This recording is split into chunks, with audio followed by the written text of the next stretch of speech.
hay muchos libros que nos pueden dar información. Se dice que hay muchos libros que informan, pero solamente hay un libro que transforma y es la que tiene ahí en sus manos, es la palabra de Dios. Amén. Se dice que la Biblia es el único libro que cuando la estamos leyendo el autor está sentado a un lado de nosotros. Y el autor de la palabra de Dios, el autor de la Biblia está presente en este lugar. Amén. Y abra la Biblia, abra la palabra de Dios en el libro de Isaías, hermano. Por favor, vaya ahí a Isaías, capítulo 6. Isaías, capítulo 6, versículo 1 al 8. Cuando lo tenga puede decir amén. Isaías 6, versículo del 1 al 8. Le voy a dar lectura, hermano, me sigue con su vista. La palabra de Dios se lee en el nombre del Padre, del Hijo y del Espíritu Santo. En el año que murió el rey Uzías, vi yo al Señor sentado sobre un trono alto y sublime, y sus faldas llenaban el templo. Por encima de él había serafines, cada uno tenía 6 alas, con 2 cubrían sus rostros, con 2 cubrían sus pies, y con 2 volaban. Y el uno al otro daba voces diciendo: Santo, santo, santo, Jehová de los ejércitos. Toda la tierra está llena de su gloria. Y los quiciales de las puertas se estremecieron con la voz del que clamaba, y la casa se llenó de humo. Entonces dije: ay de mí, que soy muerto, porque siendo hombre inmundo de labios, y habitando en medio de pueblo que tiene labios inmundos, han visto mis ojos al Rey, Jehová de los ejércitos. Y voló hacia mí uno de los serafines, teniendo en su mano un carbón encendido, tomado del altar con unas tenazas, y tocando con él sobre mi boca, dijo: he aquí que esto tocó tus labios, y es quitada tu culpa, y limpio tu pecado. Después oí la voz del Señor que decía: ¿a quién enviaré? ¿Y quién irá por nosotros? Entonces respondí yo: heme aquí, envíame a mí.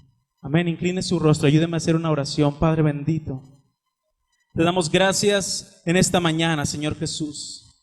Nos ponemos en tus manos, Señor, en esta hora, y te pedimos que tú nos hables, Señor, a través de tu santa y bendita palabra, Señor. Te pedimos, Señor, que todo impedimento, Señor, sea echado fuera de este lugar. Te pedimos, Padre Santo, que la semilla, Señor, de esta palabra pueda caer en buena tierra, Señor, y pueda producir fruto a su tiempo, Padre Santo. Yo reconozco mis limitaciones, Señor. Yo reconozco que no soy nada delante de tu presencia, Señor, pero tú estás conmigo, Señor. Respalda tu palabra, Señor, en esta mañana. Te lo pedimos en el maravilloso nombre de tu Hijo amado Jesucristo, y el pueblo de Dios dice: amén y amén. Puede tomar su lugar, hermano. Había un hombre que quería ser millonario, quería tener muchas mujeres y quería ser muy famoso. Y este hombre dedicó parte de su vida, buen tiempo de su vida, para tratar de lograr esto. Quería ser millonario, quería ser famoso, quería tener muchas mujeres. Y después de buscarlo por mucho tiempo, no pudo conseguirlo. Y en su desesperación, él quiso hacer un pacto con Satanás para poder lograr todo esto. El pacto que hizo fue que él entregaba su vida a cambio de mujeres, de fama y de dinero. Y el enemigo le dijo: trato hecho. Y este hombre muy pronto se hizo muy rico, pronto se hizo muy famoso, pronto tuvo todas las mujeres que quería. Pero un día este hombre puso sus ojos donde no debía ponerlos. Un día este hombre puso sus ojos en una mujer consagrada a Dios. Y él intentó todas sus artimañas, todas sus tácticas, sin poder lograr nada. Y él se fue muy desilusionado porque nada le funcionó. Aquel hombre se fue triste, se fue enojado y le reclamó a Satanás y le dijo: pero tú y yo hicimos un pacto. Tú y yo hicimos un pacto de que yo te entregaba mi vida y a cambio tú me dabas fama, riquezas y mujeres. Pero esta mujer en la que yo he puesto mis ojos no me hace caso. Ya he intentado de una y de otra forma, pero nada me funciona. Y el enemigo le contestó: sí, yo he cumplido, te he dado todo lo que has querido, te he dado fama, te he dado riquezas y te he dado todas las mujeres que has querido. Pero esta mujer que escogiste precisamente esa mujer que escogiste, yo no tengo ningún poder sobre ella, porque esa es una mujer de oración, porque esa es una mujer consagrada a Dios, y cada vez que la veo, tengo que salir corriendo. Amén. Y tenemos ya algún tiempo hablando acerca de la consagración, y queremos seguir hablando de la consagración. Hemos visto ya por varias predicaciones que la consagración no es otra cosa más que apartar algo o alguien para el servicio a Dios. Las personas consagradas a Dios hacen estremecer el reino de las tinieblas. Las personas consagradas a Dios marcan la diferencia, impactan donde quiera que ellas se paran.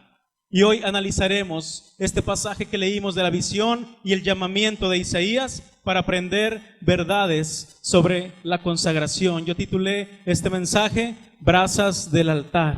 Amén. Dile al que está a tu lado, brasas del altar. Y vamos a ver el primer punto, hermanos.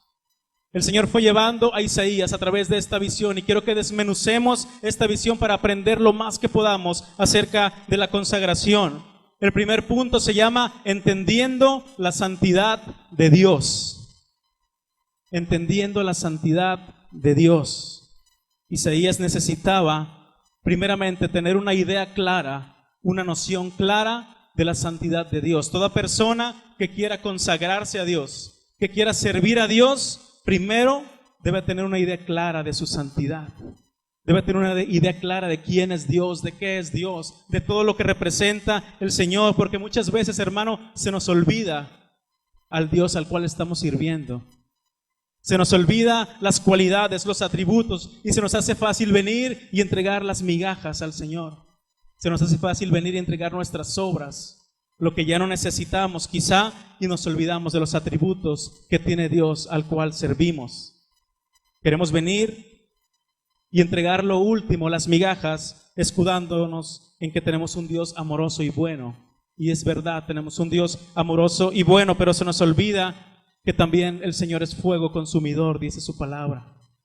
Nos escudamos y queremos abusar de esa gracia, argumentando que tenemos un Dios de toda gracia, y es cierto que la palabra dice que tenemos un Dios de toda gracia, pero olvidamos que también dice la palabra que el Señor tiene una espada de justicia en su diestra de poder.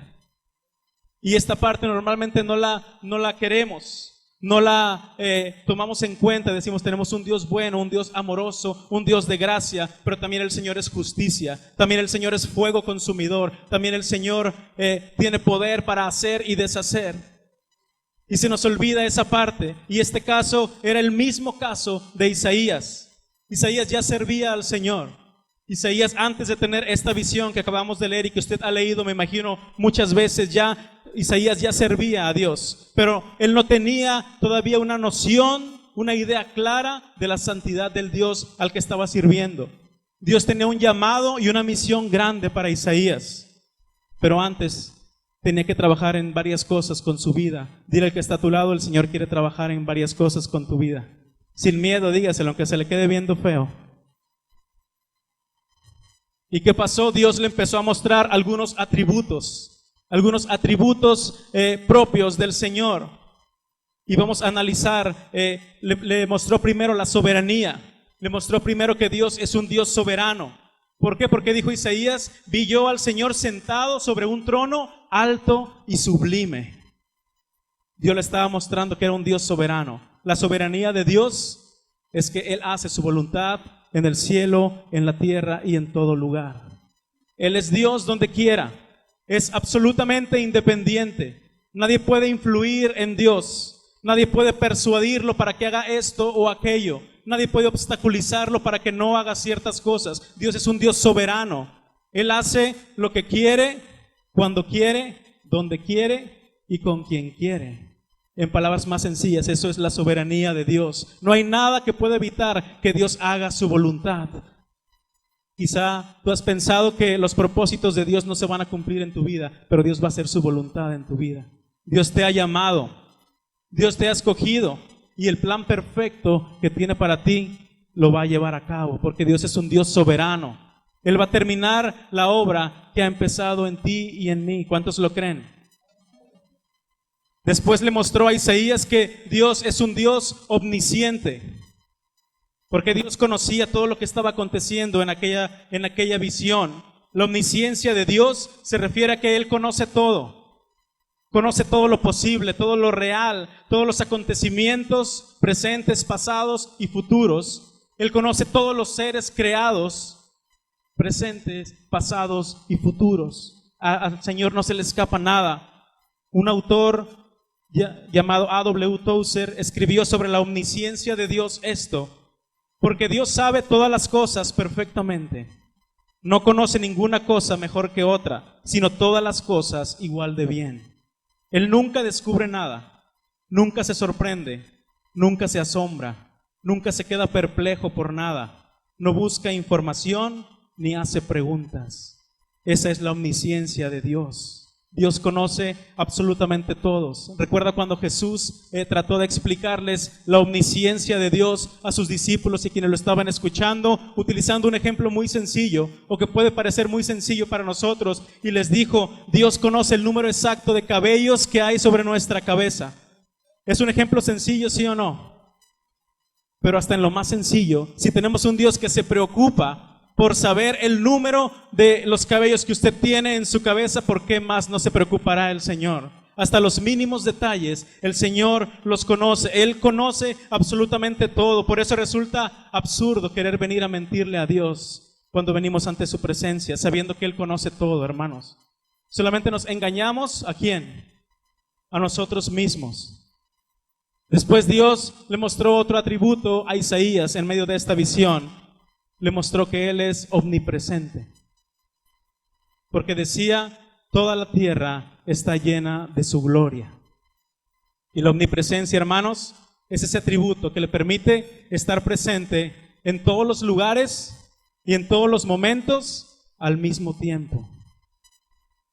¿Ha meditado alguna vez sobre la omnipresencia del Señor? Mientras estamos aquí nosotros en este servicio, el Señor está aquí en medio. ¿Cuántos lo creen? Sabemos que el Señor está aquí en medio. Pero quizá en este mismo instante en Argentina están llevando a cabo un servicio y sabe que el Señor también está ahí en medio. Y a lo mejor en este mismo momento hay una madre en España orando y el Señor está ahí presente con ella también. A lo mejor en China hay una reunión en una casa, en un grupo familiar, y el Señor también está ahí presente. El Señor está presente en todos los momentos al mismo tiempo. ¿Cómo lo hace? No tengo ni la menor idea. Yo creo que usted tampoco. No sabemos cómo lo hace el Señor. Sin embargo, disfrutamos de su omnipresencia. Si el Señor no fuera omnipresente, tuviéramos que hacer una fila para esperar al Señor. Decirle: Señor, te pedimos que desciendas en medio de nosotros hoy. El Señor diría: bueno, yo creo que como a las 10, a lo mejor sí, porque ahorita estoy acá en Filipinas. Y después siguen los hermanos del Congo. Y después siguen allá y luego siguen ustedes. Pero el Señor es omnipresente. Donde quiera que usted lo busque, a la hora que usted lo busque, el Señor está ahí en medio. Él desciende con sus hijos. Él es omnipresente. Amén. Dice la palabra que cuando Jesús llamó a Felipe, cuando lo llamó, dice que Felipe se puso muy contento y fue con su amigo Natanael y le empezó a contar muy emocionado: Natanael, ya encontramos al Mesías, ya encontramos al enviado, encontramos al Cristo, a quien hemos estado esperando por tanto tiempo. Pero Natanael no estaba muy convencido. Natanael le dijo: ¿de Nazaret?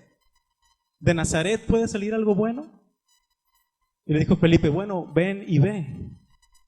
Dice la palabra que cuando Natanael se iba acercando a donde estaba Jesús, Jesús se refirió a él con los que estaba y le dice: he aquí un verdadero israelita en quien no hay engaño.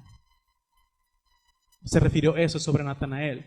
Yo puedo imaginarme la cara de asombro de Natanael, que no se aguantó las ganas y le dijo: disculpa, ¿de dónde me conoces? Le dijo Jesús: antes de que Felipe fuera a llamarte, cuando estabas debajo de la higuera, te vi. Dios le soltó su atributo de la omnipresencia. Jesús le soltó a su atributo y Natanael no tuvo otra opción más que reconocer. Le dijo: Maestro, tú eres el Cristo. Tú eres el Hijo de Dios. Tú eres el Rey de Israel. Y Jesús le dice: porque te dije que te vi debajo de la higuera, ¿crees? Cosas mayores a estas verás.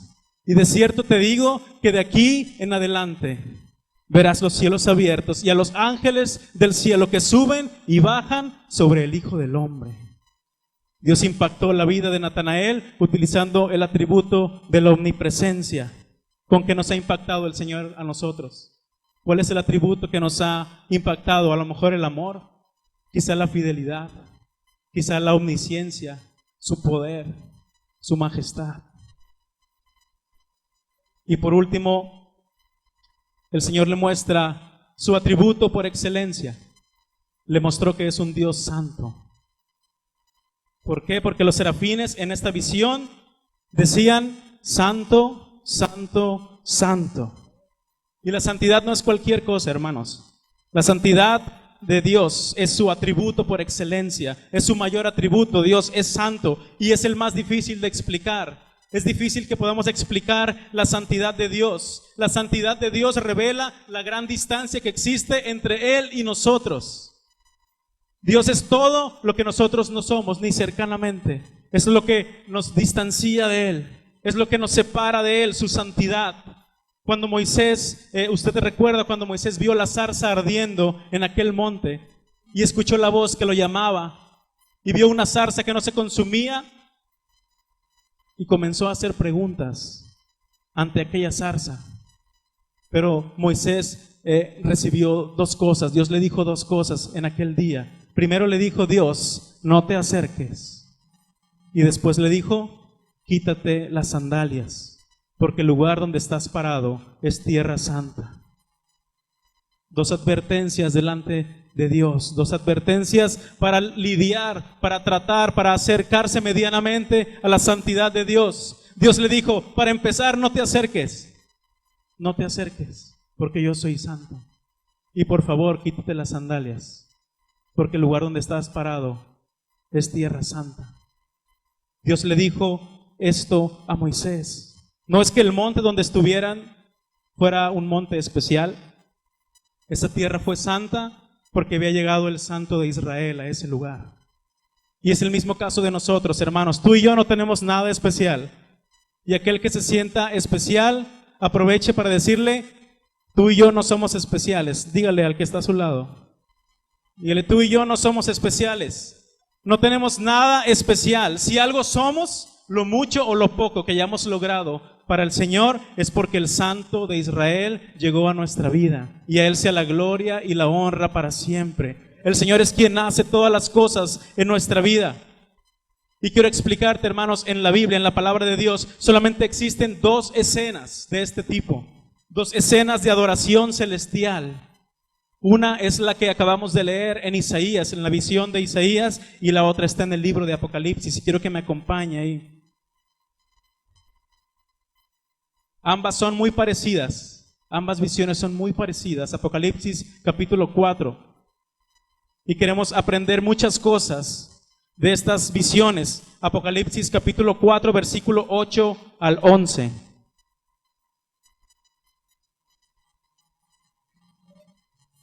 Cuando lo tenga puede decir amén. Si no, igual también lo pueden seguir aquí en las pantallas. Le voy a dar lectura. Apocalipsis 4 del 8 al 11 dice: y los cuatro seres vivientes tenían cada uno 6 alas, y alrededor y por dentro estaban llenos de ojos, y no cesaban día y noche de decir: santo, santo, santo es el Señor Dios Todopoderoso, el que era, el que es y el que ha de venir. Y siempre que aquellos seres vivientes dan gloria y honra y acción de gracias al que está sentado en el trono, al que vive por los siglos de los siglos, los 24 ancianos se postran delante del que está sentado en el trono y adoran al que vive por los siglos de los siglos, y echan sus coronas delante del trono diciendo: Señor, digno eres de recibir la gloria y la honra y el poder, porque tú creaste todas las cosas y por tu voluntad existen y fueron creadas. Me gustaría que rescatáramos varias cosas de esta visión junto con la visión de Isaías. ¿Todavía se acuerda de la visión de Isaías que leímos al principio? En estas dos escenas, en estas dos visiones, ambas son escenas o visiones de hombres que fueron transportados hasta el trono de Dios. Estos dos hombres vieron el trono de Dios, el profeta Isaías y en Apocalipsis el apóstol Juan. Eran dos hombres que vieron el trono de Dios. En ambas visiones aparecen seres celestiales. Leímos que aparecen seres celestiales. Amén. Tanto Isaías como Juan experimentaron sensaciones de muerte al ver el trono de Dios. Los dos. Isaías dijo: ay de mí, que soy muerto, porque siendo un hombre inmundo han visto mis ojos al Rey. Juan en algún momento de su visión dice: caí como muerto al ver las visiones que estaba viendo. En ambas visiones, hermanos, los seres celestiales pronunciaban las mismas palabras cuando adoraban a Dios. ¿Qué decían? Santo, santo, santo. ¿Y sabe por qué la repetición 3 veces de la palabra santo? Esta repetición, hermano, era algo muy común en los judíos. Cuando los judíos querían recalcar algo, querían enfatizar algo, lo repetían varias veces. Y el repetirlo 3 veces significaba que querían que eso llamara la atención. Era una forma muy usada para recalcar algo. Cuando querían decir algo que no dejara lugar a dudas, lo repetían. ¿Se acuerda cuando Jesús les hablaba y les decía: de cierto os digo? Les estaba remarcando, escuchen lo que estoy diciendo. De cierto os digo. Cuando el apóstol Pablo escribía las cartas y les decía: regocijaos en el Señor, otra vez os digo, regocijaos. Quería que no dejara lugar a dudas lo que estaban diciendo. Por eso, cuando estos seres celestiales decían santo, santo, santo, estaban expresando con fuerza y con pasión la majestad de la santidad de Dios. No quería que quedara lugar a dudas. Le decían: santo, santo, santo. Y adoraban al Señor. Y me llama mucho la atención, hermanos, también que en la visión de Isaías dice que los serafines, ¿se acuerda que había serafines en la visión de Isaías? Dice que no cesaban de repetir santo, santo, santo. Y cuando ellos estaban adorando a Dios, dice que con sus alas cubrían sus rostros. Y me impactaba demasiado esto, como ellos con sus alas cubrían sus rostros. Los serafines son seres celestiales, hermano. Seres puros, santos. Y no importando que sean puros y santos y celestiales, mostraban una reverencia grande ante el trono de Dios. Ni siquiera lo querían ver, ni siquiera lo querían mirar, cubrían sus rostros, solamente repetían: tú eres santo, santo, santo, y cubrían sus rostros con sus alas. Tenían tal reverencia estos seres celestiales, hermano. ¿Y nosotros qué hacemos? Nosotros no somos ni nada de celestiales, ni 0.00001% de celestiales, absolutamente nada. Somos hombres pecadores, estamos llenos de contaminación, somos imperfectos. ¿Qué nos hace falta para mostrar reverencia delante del Señor? Deberíamos mostrar el mismo respeto o mayor todavía al acercarnos ante la presencia de Dios. Tenemos que ser reverentes, tenemos que ser conscientes de la santidad de Dios. Entonces, ¿cuál debería ser mi actitud al acercarme a un Dios que es tremendamente santo? ¿Cómo debería comportarme yo? Isaías, al ver la santidad de Dios, dijo: ay de mí, se lamentó y dijo que soy muerto, porque soy un hombre de labios inmundos y habito en un pueblo que tiene labios inmundos. Y siendo inmundo, mis ojos han visto al Rey, Jehová de los ejércitos. Dijo: ay de mí, estoy muerto, soy hombre muerto.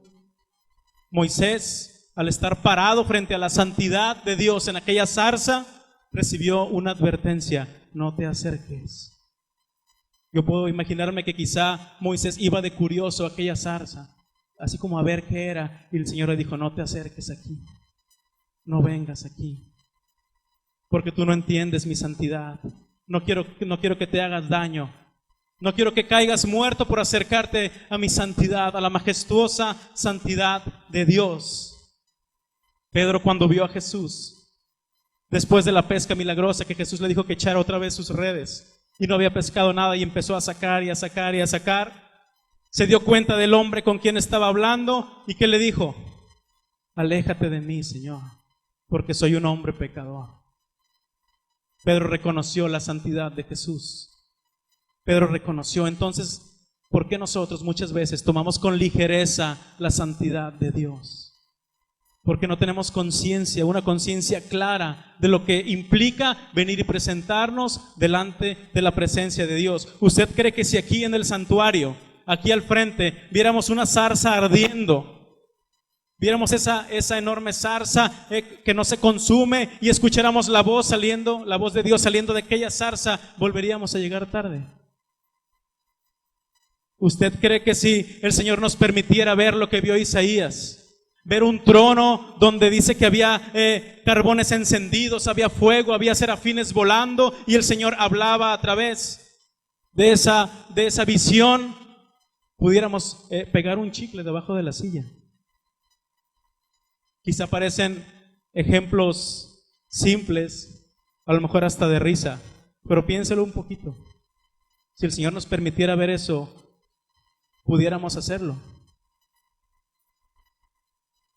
Ya voy tarde, mejor no voy a ir. Nos apuraríamos, hermano. ¿Por qué vas tan temprano a la iglesia? Es que ahí está la zarza ardiendo. ¿Por qué ahora sí llevas tu Biblia? Es que hay serafines volando en el altar de Dios. Es que el Señor nos habla a través de su palabra. Es que el Señor nos habla y vemos el trono de Dios en aquel lugar y no quiero llegar tarde.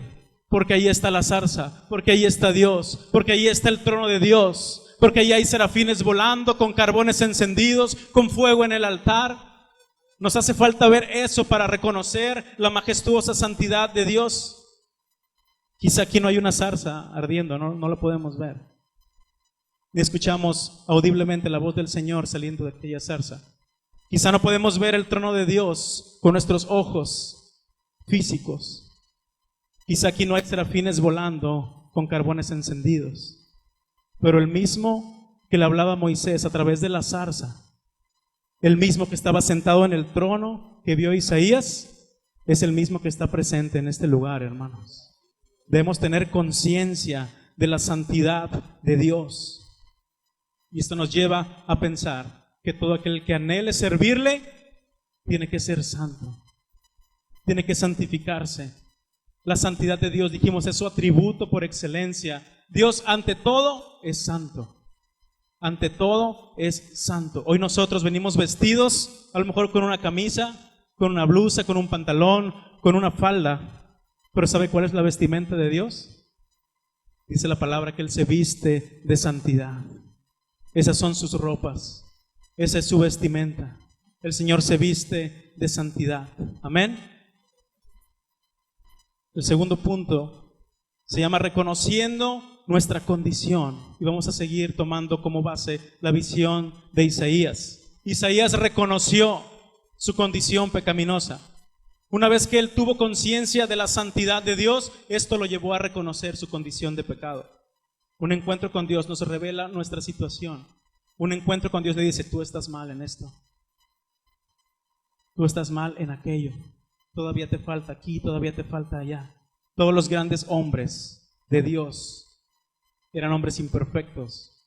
Eran hombres que tenían muchos defectos, que cometían muchos errores, eran pecadores. Como Isaías, que no se sentía digno de ver el trono de Dios y dijo, ay de mí que soy muerto. Imagínense un simple mortal viendo el trono alto y sublime de Dios. Era algo simplemente imposible. No podía ser. Isaías reconoció que era inmundo de labios y reconoció su pecado ante Dios. Le dijo, Señor, yo tengo labios inmundos.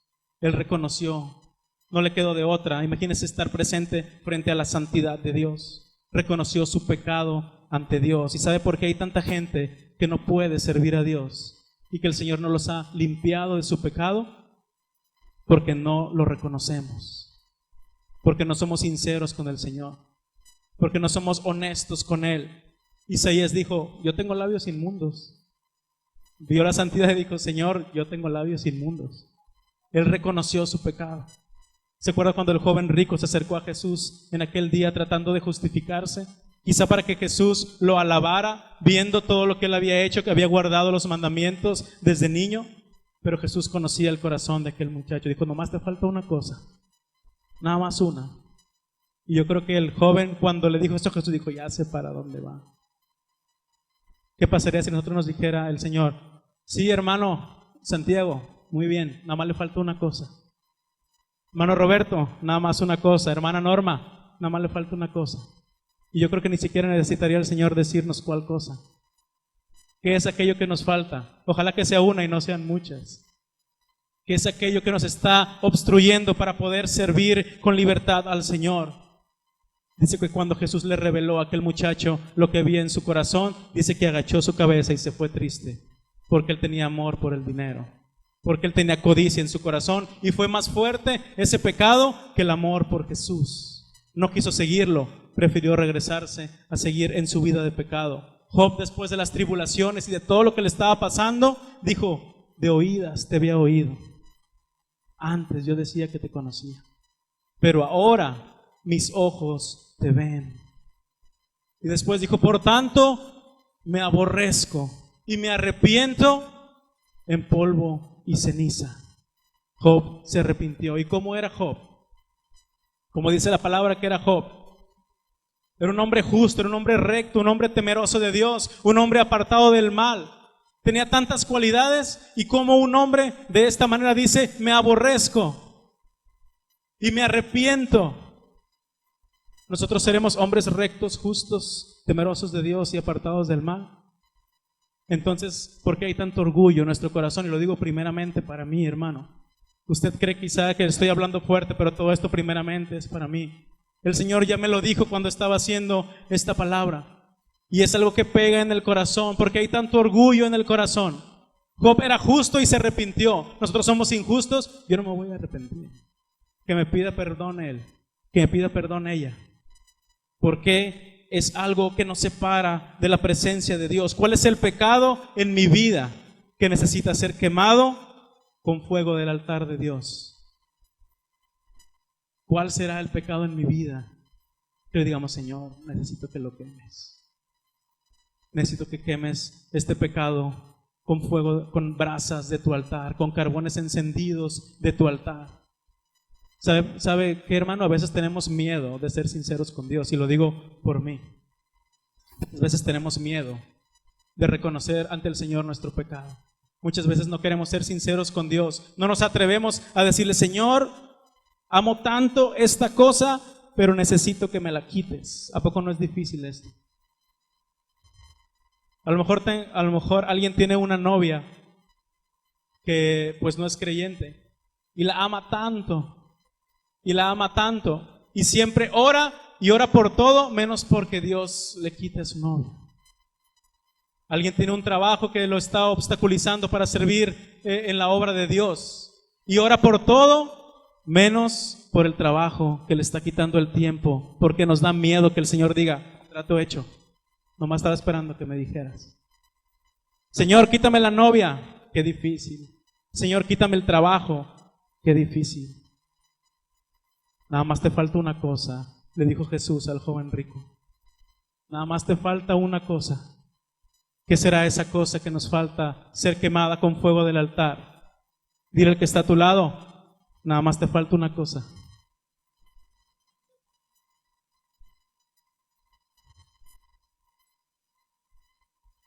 Está muy callada la iglesia en esta mañana. De igual manera no esperaba que hubiera muchos amenes. Amén. El punto número 3 se llama limpiados del pecado.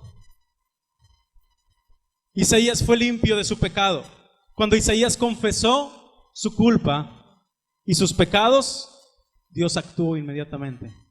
Dios no se va a esperar. En cuanto nosotros seamos honestos con Dios, seamos sinceros con Dios y le digamos, Señor, yo reconozco que soy esto, yo reconozco mi pecado delante de ti, Dios va a actuar, hermano. Dios no nos va a dejar en esa condición. Cuando Isaías le dijo, Señor, soy inmundo de labios, dice que inmediatamente envió a uno de los serafines y que tomó con unas tenazas un carbón encendido del altar de Dios, y con ese carbón tocó los labios de Isaías y le dijo, es quitada tu culpa y limpio tu pecado. Inmediatamente. Dios no le dijo, bueno, sí, eres pecador, tienes labios inmundos, quizá para el próximo mes hablamos para ver cómo te limpiamos. Dice que inmediatamente cuando Isaías reconoció, Dios actuó. Cuando nosotros reconocemos, Dios actúa, porque Dios está listo. Dios está esperando que seamos sinceros con Él. Dios está esperando que nosotros reconozcamos nuestras debilidades, que reconozcamos nuestras fallas, y Dios actúa sobre nosotros. Dios jamás nos va a dejar con ese sentimiento de culpa y ese sentimiento de pecado. Dios puede limpiarnos, pero necesita que seamos sinceros con Él. Hoy la historia es la misma, hermanos. Quizá nosotros no somos Isaías, pero también somos pecadores y culpables. Tal vez no veamos serafines con carbones encendidos, pero si tenemos a Jesucristo y su sangre preciosa nos limpia de todo pecado. El Señor va a hacer algo si nosotros somos sinceros con Él. Vaya conmigo allá al Evangelio de Juan, capítulo 13.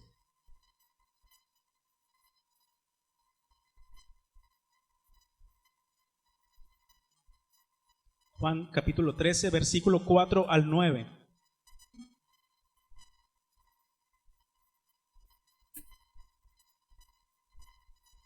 Amén. Y lo voy a leer. Está hablando del Señor Jesucristo. Se levantó de la cena y se quitó su manto, y tomando una toalla se la ciñó. Luego puso agua en un lebrillo y comenzó a lavar los pies de los discípulos y a enjugarlos con la toalla con que estaba ceñido. Entonces vino a Simón Pedro, y Pedro le dijo: Señor, ¿tú me lavas los pies? Respondió Jesús y le dijo: lo que yo hago, tú no lo comprendes ahora, mas lo entenderás después. Pedro le dijo: no me lavarás los pies jamás. Jesús le respondió: si no te lavare, no tendrás parte conmigo. Le dijo Simón Pedro: Señor, no solo mis pies, sino también las manos y la cabeza. A muchos de nosotros el Señor ya nos ha limpiado cuando nos arrepentimos y cuando lo recibimos como Señor y Salvador de nuestras vidas. Pero yo no sé usted, pero yo necesito que el Señor me lave más y más de mi maldad, como decía David. Señor, lávame más y más. Quita todo lo que hay en mí. Pedro le dijo: jamás voy a dejar que me lave los pies. Jamás voy a permitirlo. Jesús le explicó, dijo: si no te los lavo, entonces no tienes parte conmigo. Y entonces Pedro entendió lo que Jesús le estaba diciendo. Y le dijo: entonces no lávame los pies, Señor. Lávame todo. Lávame las manos. Lávame la cabeza. Lávame el entendimiento. Lávame el corazón. Es lo que tenemos que hacer nosotros delante de Dios, hermano. Lávanos, Señor. Todos los días límpiame. Lávame más y más de mi maldad. No somos limpios, hermano. Todos los días cometemos pecados. Todos los días de alguna u de otra manera ofendemos al Señor con nuestros actos, con nuestros pensamientos, quizá inconscientemente, pero que podamos presentarnos cada día de nuestra vida y decirle: Señor, lávame más, límpiame más de mi maldad, Señor. Entonces, ¿qué tenemos que hacer cuando nos acercamos a un Dios que es tremendamente santo? Cuando vemos la majestad de Dios que hemos estado repasando el día de hoy, ¿qué tenemos que hacer? Y sabe, hermano, es algo que nos puede frustrar, porque por nuestros propios méritos jamás pudiéramos acercarnos ante la presencia de Dios. Como hombres, ni de chiste pudiéramos acercarnos ante la presencia de Dios. Pero ¿sabe algo? Jesús está presente cuando nosotros vamos ante la presencia de Dios. Dios ve a Jesús en cada uno de nosotros. Cuando nosotros nos acercamos, el Señor Dios ve nuestros pecados, pero también ve la sangre de su Hijo derramada sobre nosotros. Y dice: este es uno de los alcanzados por el sacrificio de Jesús. Por eso dice su palabra que por su sangre tenemos entrada ante el trono celestial. Por nuestros méritos nunca pudiéramos hacerlos sin caer muertos. Pero la sangre de Jesucristo nos permite acercarnos al trono de la gracia, nos permite acercarnos ante Dios y poder presentarle nuestras peticiones delante de Él. ¿Nos ve a nosotros? No, no nos ve a nosotros. ¿Ve nuestras imperfecciones? Probablemente sí vea nuestras imperfecciones. Pero donde abunda el pecado, sobreabunda la gracia. El sacrificio de Jesús está por encima que cualquier pecado que usted y yo hayamos cometido. Y eso es lo que ve el Señor cuando nos acercamos ante Él. Este es uno de los redimidos. Este es uno de los rescatados. Este es uno de los lavados con la sangre de mi Hijo Jesucristo. Y por eso tiene entrada ante el trono celestial, ante el trono de la gracia. Cuando alguien tiene una infección, hermanos, una infección en el cuerpo de cualquier tipo, lo primero que se hace es aislar esa infección para que no se siga expandiendo, para que no se siga propagando. Cuando alguien se está desangrando, lo primero que hacen es cortar la circulación para que no se siga perdiendo más sangre y entonces esa persona pueda ser atendida. Si en una herida que está infectada ponemos nada más un curita, esa herida nunca va a sanar. Esa herida nunca va a ser sanada. Antes tenemos que limpiar todo lo infectado, todo eso que está corrompiendo, y entonces la herida va a sanar. Tenemos que quitar. No podemos venir a la iglesia, hermanos, nada más estando hundidos en el pecado, sin querer dejarlo, y solo venir a emocionarnos un poco, venir a cantar porque me sé todos los cantos, porque tengo todos los discos, venir y buscar los versículos porque yo manejo ahí más o menos la Biblia, decir 2, 3 amenes, a lo mejor hasta llorar un poquito ahí en el altar, pero salir de aquí y seguir siendo los mismos es como querer curar una herida infectada con un curita. Y todos los servicios, todos los domingos, todos los miércoles, cada que nos presentamos delante de Dios, venimos con nuestras heridas infectadas y venimos aquí a cantar tantito, a ponerle un curita, a decir un amén y le ponemos otro curita. Y nos emocionamos un poco, lloramos tantito y le ponemos otro curita. El Señor tiene que quitar todo lo infectado, toda la inmundicia de nosotros. Si yo vengo a la iglesia y sirvo a Dios, o digo que quiero servir a Dios y aún ando pecando, hasta mis oraciones tienen que cambiar, hermano. No podemos seguir orando de la misma manera. Si alguien todavía codicia a las mujeres, por ejemplo, si alguien todavía batalla con los vicios, si alguien batalla con ciertas cosas, con el chisme, con la murmuración, con el enojo, con la envidia, no podemos venir y engañarnos delante de Dios y decirle: Señor, te doy gracias por este día, sígueme ayudando, te pido que por mi trabajo, te pido por esto, te pido por lo otro. Esa persona que está pecando delante de Dios y que sigue en esa misma condición debería decir: Señor, tócame con brasas de tu altar, quema ese pecado que me está carcomiendo, Señor, quema esas cosas que me están atrasando, que no me dejan avanzar. Esa debería ser nuestra oración: quema toda la maldad en mí, Señor. Si venimos con pecado delante de Él, entonces hagamos una oración para que el Señor quite nuestros pecados, para que el Señor queme nuestra maldad, para que el Señor quite toda nuestra iniquidad, quite todo lo que estorba delante de su presencia. No podemos venir con oraciones de primero de primario, de tercero de kinder y decirle: Señor, ayúdame, te pido por esto, te pido por lo otro. Y así como diciendo: atiéndeme esto por favor, pero lo de aquí, lo que traigo, esto todavía no. Ahí es donde tenemos que ir, ahí tienen que ir nuestras oraciones. Donde le duele, ahí tenemos que ir. Yo por tanto tiempo le escondí a Dios mi petición de que me quitara el fútbol. Yo le he comentado varias veces. Le pedía por todo, hacía por todo, pero decía: el fútbol no me lo quites. Además ni lo mencionaba, no vaya a ser que Dios dijera: alguien dijo fútbol. Y le pedía de todo menos el fútbol. Y el Señor sabe que quizá yo nunca iba a ser sincero con Él. El Señor sabe que a lo mejor por mi propia voluntad jamás le iba a entregar ese Dios que yo tenía llamado fútbol. Y Dios le dijo: no, es que vamos a apresurar las cosas un poco, porque se te va a ir la vida y jamás vas a dejar el fútbol. Vas a jugar en la liga de los super veteranos y vas a seguir jugando fútbol y me vas a seguir dejando a un lado. Y hace algunos años el Señor dijo: hasta aquí, me lastimé la rodilla y hasta el día de hoy no puedo jugar fútbol. Y me dijo el doctor: ya, métete en la cabeza que no vas a jugar fútbol. Y yo le decía: no, sí voy a volver a jugar, dígame cómo me rehabilito. No, es que ya no vas a jugar. Y yo lloré mucho, varios años. Era tanto el amor que yo le tenía al fútbol que le lloraba como un niño. Y no podía ver los campos. Pasaba ahí por la calle, por los campos donde yo jugaba y me volteaba, no quería ni ver, porque había algo que me carcomía delante de Dios, y había algo que carcomía mi vida, y el Señor me quitó el fútbol. Y gracias a que el Señor me quitó el fútbol y que en su momento yo no lo entendía, hoy podemos servirle al Señor. Porque hasta ahora yo debería estar jugando fútbol. Y quizá a lo mejor usted también es apasionado del fútbol, a lo mejor es apasionado de otras cosas, pero es la misma receta. La misma receta es la que usa el Señor para todos. Es el mismo pecado. Son cosas que ofenden a Dios. Son cosas que le quitan el primer lugar a Dios de nuestra vida. Y no sé por qué traigo tanto esto del joven rico. Jesús le dijo, pero te falta una cosa. Te falta una cosa. No le des vueltas. No le des vueltas a la codicia. No le des vueltas a la lujuria. No le des vueltas a los vicios. No le des vueltas a la pornografía. No le des vueltas a la maldad. No le des vueltas a la envidia. Esa cosa que te hace falta es lo que el Señor quiere que le entregues en este día. Eso que te hace falta. Y el último punto se llama respondiendo al llamado.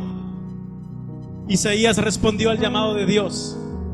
Y esto me llama muchísimo la atención porque fue el momento, me llama la atención el momento en que Dios hizo esta pregunta en medio de esta visión de Isaías. Dios dijo, ¿a quién enviaré y quién irá por nosotros? Esta visión es un claro ejemplo de la manera correcta en que el Señor quiere que hagamos las cosas. Dios no hizo esta pregunta al principio de la visión. Primero quería que Isaías tuviera conciencia de la santidad de Dios. Y una vez que Isaías tuvo conciencia de la santidad, lo llevó a reconocer su pecado. Pero cuando Isaías reconoció su pecado, tampoco Dios le hizo ninguna pregunta. Dios lo limpió. Dios mandó un serafín que tocara los labios con un carbón encendido. Y hasta entonces, hasta que Isaías fue limpio de su pecado, es que se escuchó la voz de Dios. Hasta que Isaías ya estaba limpio, se escuchó, ¿a quién enviaré? ¿Y quién irá por nosotros? Fue como Dios diciendo, ahora sí, Isaías, estoy listo para escucharte. Es la pregunta, hermanos.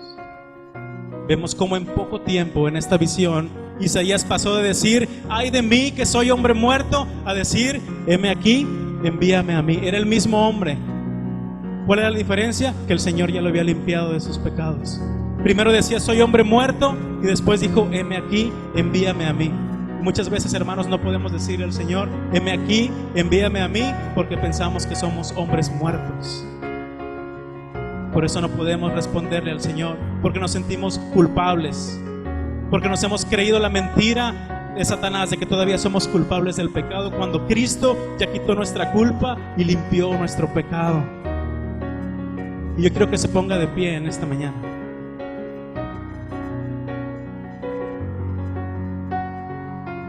Y esa misma pregunta que Dios le hizo a Isaías hace mucho tiempo todavía sigue vigente. Todavía el Señor sigue lanzando esa pregunta, ¿a quién enviaré? ¿Y quién irá por nosotros? ¿Estaremos preparados para responder? ¿Estaremos listos para responderle al Señor?